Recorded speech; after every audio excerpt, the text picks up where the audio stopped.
Olá, meu nome é Patrícia e eu sou mais uma prova viva do grande poder de Deus. Quando eu tinha 16 anos de idade, eu comecei a me sentir mal e eu fui várias vezes ao médico, ele só falava que eu tinha uma gripe, eu comecei a perder muito peso, suava muito à noite e não descobri o que que era. E um certo dia eu estava andando na cidade com a minha mãe e a minha irmã, e quando eu estava subindo ali o Morro do Itatiba, eu senti como se uma mão tivesse apertado o meu pescoço e eu perdi o fôlego. E quando isso voltou, eu chamei minha mãe e minha irmã e expliquei para elas o que eu estava sentindo. E a minha mãe me olhou assustada e falou: é melhor a gente ir no médico, porque parece um caroço no seu pescoço. E quando a gente parou assim perto de um carro, eu fui olhar e realmente tinha um caroço enorme no meu pescoço, do tamanho assim de um ovo de galinha. E quando chegou na Santa Casa, vieram 3 médicos me examinar e não sabiam me dizer o que que era. E me encaminharam para um especialista de cabeça e pescoço. Quando eu cheguei lá, ele me olhou assustado e parou ali o que ele estava fazendo e me falou para mim que eu não podia ter deixado aquilo daquele tamanho, que eu tinha que ter ido lá antes. E eu expliquei para ele que eu não tinha aquilo. E, enfim, a gente ficou conversando e ele já parou tudo que ele estava fazendo e foi conseguir vários exames para mim. E assim, ele já foi assim, realmente uma ferramenta que Deus usou e colocou no meu caminho. Porque exames que eu demoraria mais de um mês, ele fez para mim em uma semana. E disse que eu tinha um probleminha no sangue e me encaminhou para a Unicamp. Eu tava tranquila, porque eu tava perdendo peso, mas isso pra mim não era nada, eu não tinha nenhum sintoma assim tão grave. E quando chegou na Unicamp, a hora que foi passar pela consulta, a médica ela olhou pra mim e falou assim: olha, Patrícia, você tem linfoma, e linfoma ele é um câncer. Então você vai ter que fazer algumas sessões de quimioterapia, e agora eu preciso que você vá ali pra fora pra esperar pra guardar o exame da medula, que é um exame bem doloroso. Eu lembro que desse dia, assim, a hora que ela falou isso, eu senti como realmente o chão tivesse saído dos meus pés. E eu não estava entendendo como que aquilo tinha acontecido comigo. E depois que eu fiz esse exame, foi um exame realmente horrível. Na hora que eu estava naquele lugar, eu clamei ao Senhor e falei: ai, Senhor, não me deixe sentir isso, eu não estou entendendo qual que é o propósito para tudo isso. E quando a gente estava saindo do hospital, eu desmaiei na porta. E a hora que eu acordei, meu pai estava me segurando a minha cabeça no colo dele. E eu realmente me senti assim, sem chão, perdida. Eu não entendia por que tudo aquilo estava acontecendo comigo. E tão de repente. E depois disso, a minha vida mudou completamente. Eu voltei para casa depois desse dia. E em coisa de uma semana eu já comecei a passar mal. E fui pra Unicamp. E quando chegou lá, o médico falou assim: olha, é melhor internar você, porque você tá com um tumor muito grande perto do coração. E é isso que tá fazendo você piorar tanto. E se a gente demorar mais uma semana, eu acredito que você não vai resistir. Então, nisso também me fez lembrar, né, daquela mão me sufocando quando eu tava subindo, que pra mim me mostrou como realmente a mão de Deus tirando aquilo que tava preso de mim e colocando pra fora. E eu fui internada, fiz a primeira quimioterapia, e graças a Deus correu tudo bem. Eu fiquei 3 dias e voltei pra casa e achei que continuaria bem, né? Quando passou 3 dias, eu piorei novamente e voltei para a Unicamp. Eu já não conseguia mais parar em pé. Eu tive um derrame no pulmão, então meu pulmão enchia de água. E quando eu deitava, o pulmão cheio de água e o tumor que eu tinha perto do coração pressionava o meu coração e eu não conseguia mais respirar. Então eu passei 3 dias dormindo sentada, eu colocava vários travesseiros e apoiava a cabeça. E foi assim uma fase muito difícil, uma luta diária. Todos os dias eles vinham tirar líquidos e líquidos do meu pulmão com seringa. E eu lembro que eu já não aguentava mais, então eles resolveram me dar um remédio para descansar. E quando eles me deram isso, como eu já estava muito magra, eles tinham que ter me dado uma dose de criança. E não fazendo isso, eu acabei entrando em coma induzido.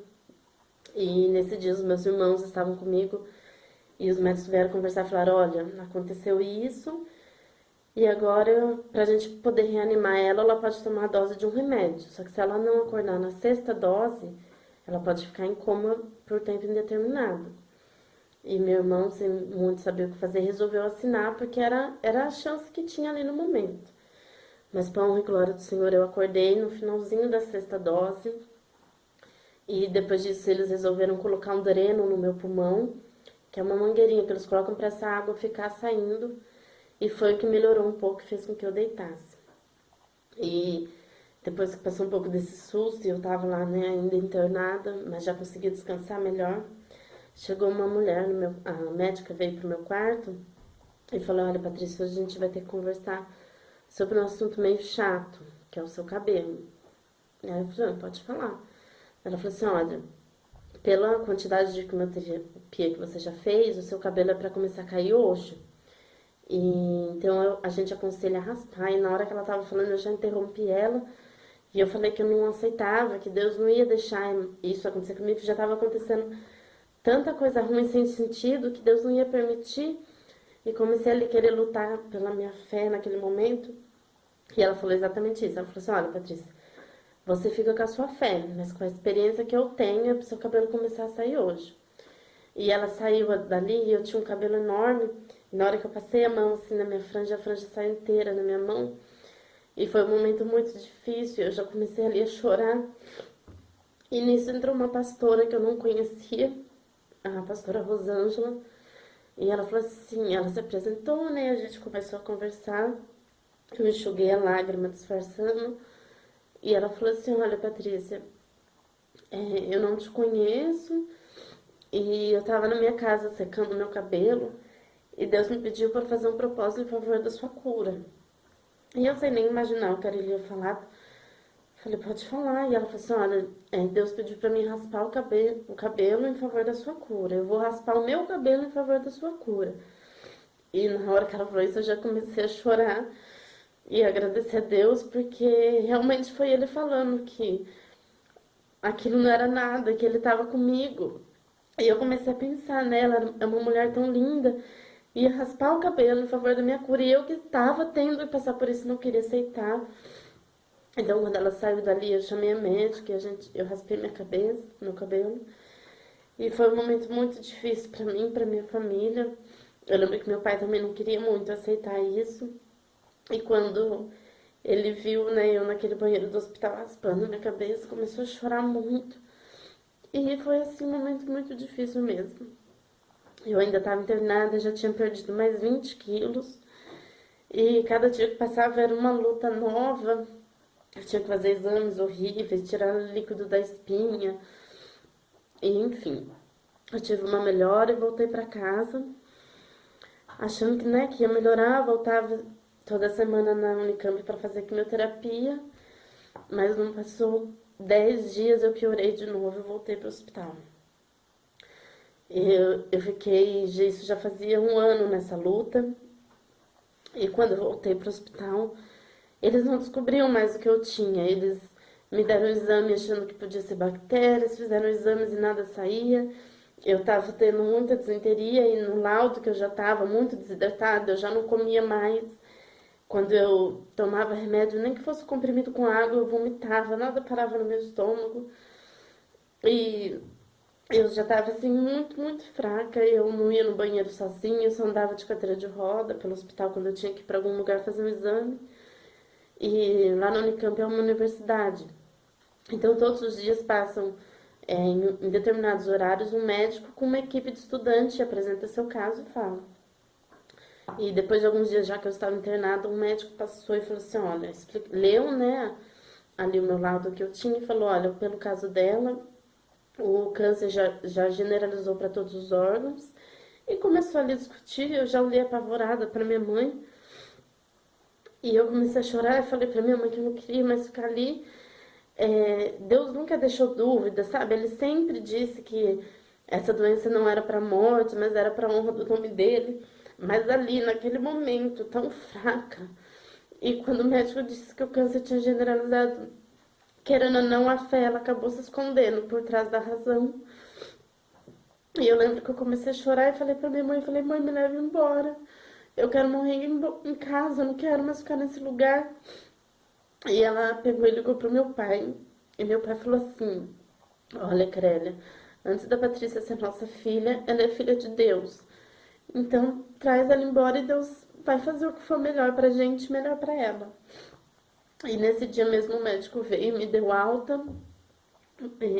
Porque realmente eles não tinham, eles falaram que não tinha mais o que eles pudessem fazer ali. E eu cheguei em casa, e por incrível que pareça, eu costumo dizer não, foi isso, né? Deus, ele não queria deixar dúvida, será que eu me curei por remédio ou não? E nesse dia, quando eu cheguei em casa, depois de tudo aquilo, eu cheguei e falei, mãe, tô com fome. E aí ela pegou e foi correndo, né, fazer o que eu queria comer. Já fazia mais de 20 dias que eu não comia nada. E ela fez e eu comi um prato de comida. Aí o meu irmão chegou do Habib's e eu comi 8 esfirras. Eu falo que eu falo assim, o povo vai achar que é mentira. Mas acreditem, não é. E como não é mentira, o conto Nosso Deus é Poderoso e o milagre que ele fez na minha vida continua fazendo na vida de muitos. E a partir daquele dia, eu só comecei a melhorar e ganhar peso. Eu continuei fazendo algumas sessões de quimioterapia ainda, porque eu tinha o tratamento completo para terminar, mas foram poucas e já era uma final, que eu tomava mais 3 doses, o cabelo não caía. E depois disso, graças a Deus, eu já só comecei a melhorar. Eu lembro que depois eu tinha uma consulta marcada na Unicamp, e quando eu cheguei lá, o médico mesmo falou assim, nossa, mas você deu muito trabalho pra gente, hein? E eu falei, mas a minha sentença final só quem vai dar é Deus. E graças a Deus eu fui curada desse câncer. E para completar mais o milagre, porque ele faz a obra completa, eu não poderia ter filhos por causa da quimioterapia. Mas isso eu nunca liguei, eu era muito nova e quando o médico falou isso, com tanta coisa, isso realmente não me preocupou. E depois, quando eu estava terminando o tratamento, eu conheci o David, meu marido, e eu sempre falei pra ele, olha, eu não posso ter filho, e ele falava, olha, o Deus que te curou de um câncer, se ele quiser, ele pode nos dar um filho. E amém, só que eu nem contava tanto com isso. E eu casei, e tomei remédio o primeiro mês de casado, anticoncepcional, e depois parei porque eu falei, bom, se vir é mais um milagre, e Deus é perfeito. No mês que eu parei, eu já engravidei, tenho minha filha, Vitória, né? Não podia ser outro nome, ela realmente é minha Vitória, e eu só tenho a agradecer esse Deus maravilhoso. E hoje eu tô aqui, curada de um câncer, com a minha Vitória nos braços, e eu só tenho a agradecer, realmente.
Percebo quando